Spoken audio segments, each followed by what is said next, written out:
Hello friends, स्वागत है आप सभी का इंडिया फैमिली चैनल पे। तो आज हम बात करने वाले महात्मा गांधी का सामान्य जीवन के परिचय के बारे में, संक्षिप्त परिचय। तो चलिए शुरू करते हैं। महात्मा गांधी जो थे, उनका जन्म जो हुआ था 2 अक्टूबर 1869 को हुआ था। 2 अक्टूबर 1869 को हुआ था। और इनका वास्तविक नाम क्या था? मोहनदास करमचंद गांधी था। इनका वास्तविक नाम क्या था? मोहनदास करमचंद गांधी था। ठीक है, जन्म हुआ था 2 अक्टूबर 1869 को हुआ था और जन्म वास्तविक नाम क्या था? मोहनदास करमचंद गांधी था। आगे है कि इनकी माता का नाम जो था पुतलीबाई था। इनकी माता का नाम क्या था? पुतलीबाई था। माता का नाम पुतलीबाई और पिता करमचंद गांधी। माता का नाम पुतलीबाई, पिता करमचंद गांधी। जन्म 2 अक्टूबर 1869 को पोरबंदर, गुजरात में हुआ था। इनकी पत्नी का नाम कस्तूरबा गांधी था, जिनसे विवाह इनका हुआ था 1883 में हुआ था। 1883 में इनका विवाह हुआ था। इनके 4 पुत्र थे, हरिलाल, रामदास, मनीलाल, देवदास। ठीक है, देखिए ध्यान दीजिएगा, 2 में लाल लगा हुआ है और 2 में क्या लगा हुआ है? दास लगा हुआ है। ठीक है, 2 नाम ऐसा है इनके पुत्र का जिसमें लाल लगा हुआ है और 2 नाम क्या है? दास लगा हुआ है। इसे ऑप्शन पकड़ा जाएगा। हरिलाल, मनीलाल, रामदास और देवदास। 5वें पुत्र की उपाधि जमनालाल बजाज को दिए थे। इनका अपना पुत्र जो था वो 4 ही था, लेकिन ये 5वें पुत्र की उपाधि दिए थे किसको? जमनालाल बजाज को। ठीक है, गांधी जी का निजी सचिव कौन था? महादेव देसाई, जो 1917 से 1942 तक रहे। गांधी जी के निजी सचिव जो थे कौन थे? महादेव देसाई थे। और ये कब से कब तक रहे थे? 1917 से 1942। और प्यारेलाल नैयर 1942 से 1948 तक गांधी जी के निजी सचिव रहे। सुशीला नैयर जो थी महात्मा गांधी की युवा निजी चिकित्सक थी। सुशीला नैयर कौन थी? महात्मा गांधी की युवा निजी चिकित्सक थी। और प्यारेलाल नैयर की क्या थी? बहन थी सुशीला नैयर। आगे की मेडेलिन अस्लेड कौन था? यह एक ब्रिटिश महिला थी। ठीक है, जिन्होंने महात्मा गांधी के नेतृत्व में आंदोलन में शामिल होने के लिए ब्रिटेन छोड़ दिया था। एक महिला थी मेडेलिन अस्लेड, ये ब्रिटिश महिला थी और महात्मा गांधी के साथ आंदोलन में शामिल होने के लिए ब्रिटेन को ही छोड़ दिया था। यह मीरा बहन के नाम से जानी जाती थी। यानी मेडेलिन अस्लेड जो थी मीरा बहन के नाम से जानी जाती थी। लंदन में 1891 में बैरिस्टर की परीक्षा उत्तीर्ण कर की। कौन? गांधी जी के बारे में कह रहा है। ठीक है, गांधी जी के बारे में कह रहा है कि 1891 में बैरिस्टर की परीक्षा उत्तीर्ण की और वकालत करने बम्बई आ गए। एक मुस्लिम व्यापारी दादा अब्दुल्ला, ये सेठ थे एक। ठीक है, सेठ दादा अब्दुल्ला ने इन्हें अपने फर्म की कानूनी कार्रवाइयों के लिए नियुक्त किया था। इसी सिलसिले में अप्रैल 1893 में दादा अब्दुल्ला के मुकदमे की पैरवी करने हेतु दक्षिण अफ्रीका के लिए रवाना हुए। गांधी जी जो थे 1893 में कहाँ गए? दक्षिण अफ्रीका गए। क्यों गए थे? तो दादा अब्दुल्ला के फर्म के कानूनी कार्रवाई के लिए पैरवी करने दक्षिण अफ्रीका गए थे, जहां वे सर्वप्रथम नटाल यानी डरबन बंदरगाह पर 24 मई 1893 को SS सफारी नामक जहाज से पहुंचे थे। क्वेश्चन इसमें पूछेगा कि गांधी जी जो सबसे पहले किस बंदरगाह पर पहुंचे थे दक्षिण अफ्रीका के? तो नटाल बंदरगाह, जिसको डरबन बंदरगाह कहा जाता है। और इसका अगर तिथि पूछ दिया जाए तो 24 मई 1893 को। और किस जहाज से पहुंचे थे? SS सफारी नामक जहाज से पहुंचे थे। ठीक है, 7 जून 1893 को गांधी जी ने डरबन से प्रिटोरिया जाने वाली ट्रेन पकड़ी। 7 जून को क्या किए थे? 24 मई को पहुंचे और 7 जून 1893 को गांधी जी ने डरबन से प्रिटोरिया जाने वाली ट्रेन पकड़ी। उस दिन गांधी जी के पास उसी ट्रेन की प्रथम श्रेणी यानी फर्स्ट क्लास का टिकट था, लेकिन रंग भेद के कारण उन्हें जबरन तृतीय श्रेणी यानी थर्ड क्लास में जाने के लिए कहा गया। गांधी जी क्या थे कि 7 जून 1893 को डरबन से प्रिटोरिया जाने के लिए, ठीक है, पूछेगा क्वेश्चन कि कहाँ से कहाँ जा रहे थे? तो डरबन से प्रिटोरिया जा रहे थे। ट्रेन पकड़ी, उनके पास ट्रेन का फर्स्ट क्लास का टिकट था, लेकिन रंग भेद, जो गोरा काला का भेद था, रंग भेद के कारण उन्हें जबरन तृतीय श्रेणी में जाने के लिए कहा गया। नहीं जाने पर जबरन उन्हें पीटरमारिट्सबर्ग स्टेशन पर धक्का देकर नीचे उतार दिया गया। ठीक है, पूछेगा क्वेश्चन कि दक्षिण अफ्रीका में गांधी जी को किस स्टेशन पर उतारा गया था? तो पीटरमारिट्सबर्ग पे उतारा गया था। ठीक है, और ये डरबन से प्रिटोरिया की यात्रा कर रहे थे। आगे है गांधी जी का दक्षिण अफ्रीका में क्या क्या किए थे? तो 1894 में नेटाल इंडियन कांग्रेस की स्थापना किए थे। गांधी जी जो थे 1894 में नेटाल इंडियन कांग्रेस की स्थापना किए 1903 में इंडियन ओपिनियन नामक साप्ताहिक समाचार पत्र प्रकाशन किया। 1894 में नेटाल इंडियन कांग्रेस की स्थापना। 1903 में इंडियन ओपिनियन नामक साप्ताहिक पत्र का प्रकाशन किए। 1904 में फिनिक्स आश्रम की स्थापना की है। ये सभी कहाँ किए थे? दक्षिण अफ्रीका में ही कर रहे हैं। 1910 में टॉल्स्टॉय फर्म की स्थापना। इस फर्म की स्थापना जर्मन शिल्पकार कलेन वारव की सहायता से जोहान्सबर्ग में की गई थी। ठीक है। 1894 में नेटाल इंडियन कांग्रेस की। 1903 में इंडियन ओपिनियन नामक साप्ताहिक पत्र का प्रकाशन और 1904 में फिनिक्स आश्रम की स्थापना। 1910 में टॉल्स्टॉय फर्म की स्थापना किए थे। किसके सहयोग से? कलेन वारव के सहयोग से किए थे जोहान्सबर्ग में। ठीक है। आगे कि 1910 में हिंद स्वराज का पहला गुजराती संस्करण फिनिक्स यानी कि दक्षिण Africa international printing press Swaraj की व्याख्या कह रहा है कि 1910 में क्या किए थे?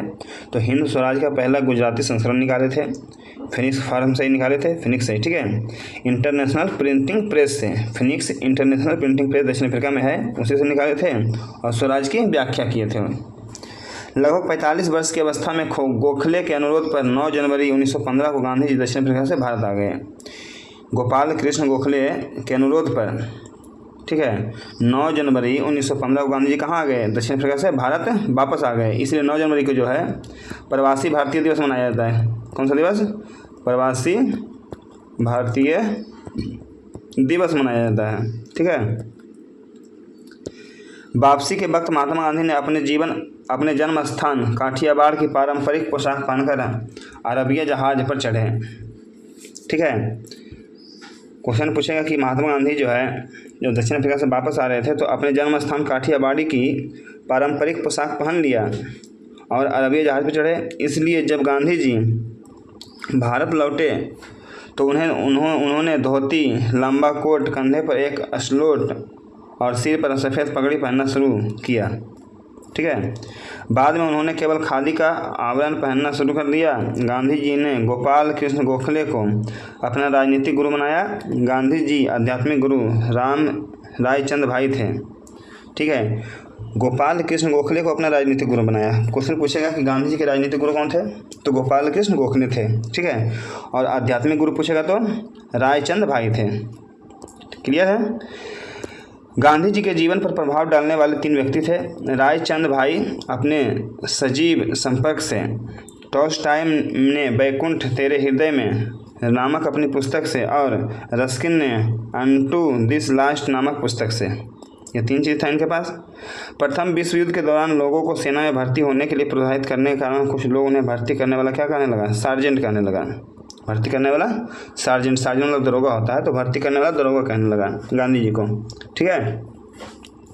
भारत में महात्मा गांधी की पहली महत्वपूर्ण सामाजिक उपस्थिति 1916 में बनारस हिंदू विश्वविद्यालय के उद्घाटन समारोह के दौरान हुआ। यानी गांधी जी जब भारत आए तो सार्वजनिक उपस्थिति यानी सार्वजनिक रूप से गांधी जी सामने कब आए? तो 1916 में आया। कहाँ? बनारस हिंदू विश्वविद्यालय के उद्घाटन समारोह में। 1916 ईस्वी में गांधी जी ने अहमदाबाद के करीब साबरमती आश्रम की स्थापना की है। 1916 में क्या किया था गांधी जी? अहमदाबाद के समीप साबरमती आश्रम की स्थापना किए। ब्रिटिश सरकार ने गांधी जी को कैसर हिंद की उपाधि से सम्मानित किया। गांधी जी को कैसर हिंद की उपाधि कब दिया था? 1915 में दिया था। क्लियर है। आगे है कि गांधी जी ने नवजीवन गुजराती भाषा में, यंग इंडिया अंग्रेजी भाषा में संपादन किया। गांधी जी 2 लाइव पत्रिका नवजीवन और यंग इंडिया, नवजीवन गुजराती में था, यंग इंडिया अंग्रेजी में था। ठीक है।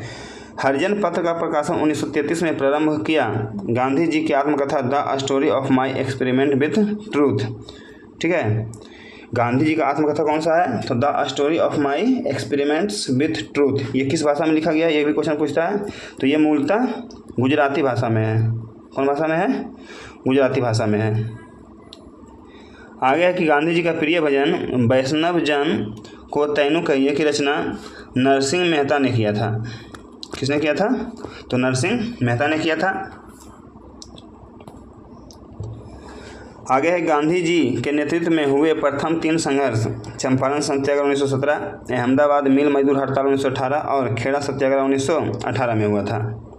सबसे पहले अहमदाबाद में मिल मजदूर वाला हुआ था, उसके बाद खेड़ा वाला हुआ था। अगर सीरीज सजाने के लिए आ जाए कि गांधी जी का ये तीनों काम का श्रेय सजाइए तो सबसे पहले हो जाए चंपारण सत्याग्रह, दूसरे नंबर पे अहमदाबाद मिल मजदूर हड़ताल और तीसरे नंबर पर कौन आएगा, खेड़ा सत्याग्रह आएगा। क्लियर है। आगे गांधी जी ने असहयोग आंदोलन 1 अगस्त 1920 को प्रारंभ किया। गांधी जी असहयोग आंदोलन कब शुरू किए थे, तो 1 अगस्त 1920 को प्रारंभ किया। असहयोग आंदोलन चलाने के लिए तिलक स्वराज फंड की स्थापना की गई। जो 1 अगस्त 1920 को असहयोग आंदोलन शुरू हुआ, उसी को चलाने के लिए तिलक स्वराज फंड की स्थापना की गई। इस आंदोलन के दौरान गिरफ्तार होने वाले पहले प्रमुख नेता मोहम्मद अली थे। ठीक है, इस आंदोलन के दौरान गिरफ्तार होने वाले पहले नेता कौन थे, मोहम्मद अली थे।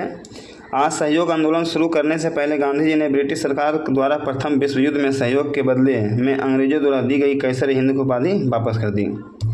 जो गांधी जी को कैसर हिंद की उपाधि मिला था उसे वापस कर दिया। क्यों वापस किया, क्योंकि अंग्रेज ने कहा था कि प्रथम विश्व युद्ध में अगर हमारा सहयोग करेंगे तो हम आपको आज़ादी देंगे, लेकिन उन्होंने ऐसा नहीं किया, इसलिए गांधी जी ने कैसर हिंद की उपाधि क्या किया, वापस कर दिया। जमनालाल बजाज ने अपनी राय बहादुर की उपाधि वापस कर दी। जमनालाल बजाज को राय बहादुर की उपाधि मिली थी तो वो भी वापस कर दिए थे। जमनालाल बजाज कौन था, तो गांधी जी के 5वें पुत्र माने जाते थे। ये माने जाते थे, पुत्र इनके 4 ही थे। ठीक है। गांधी जी ने सविनय अवज्ञा आंदोलन की शुरुआत की। दंडी मार्च 12 मार्च 1930 को किया। देखिए, गांधी जी सविनय अवज्ञा आंदोलन शुरू किए थे। कब किए थे, तो ये दांडी मार्च एक यात्रा था।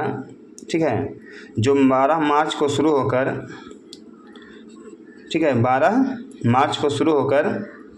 24 अप्रैल तक था। ये 12 मार्च से शुरू होकर 6 अप्रैल तक था। कब तक था, तो ये 6 अप्रैल तक था। ठीक है, गांधी जी ने सविनय अवज्ञा आंदोलन की शुरुआत दांडी मार्च 12 मार्च 1930 को हुआ था। ये 12 मार्च को शुरू हुआ था और 6 अप्रैल तक चला था।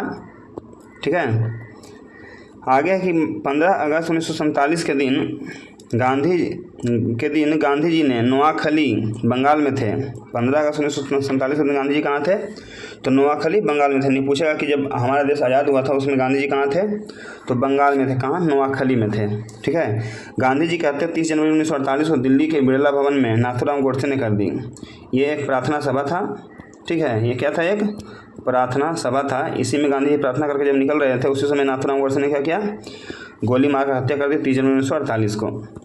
गांधी जी की हत्या का मुकदमा नाथूराम गोडसे, गोपाल गोडसे, मदन लाल पहवा, विष्णु करकरे, दिगंबर बांगरे, दामोदर वीर सावरकर एवं नारायण आप्टे पर चला, जिसमें नाथूराम गोडसे एवं नारायण आप्टे को फांसी की सजा हुई। गांधी जी हत्या के मुकदमे की सजा सुनाने वाला जज कौन था, आत्माचंद अग्रवाल थे। गांधी जी की हत्या के मुकदमे की सजा सुनाने वाला जज कौन था, आत्माचंद अग्रवाल थे।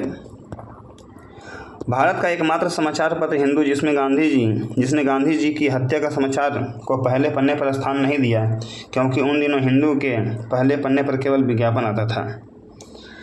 भारत का एकमात्र समाचार पत्र कौन था, हिंदू था, जिसने गांधी जी की हत्या का समाचार पहले पन्ने पर नहीं दिया। बाकी सभी समाचार पत्र जो है पहले पन्ने पर दिया होगा।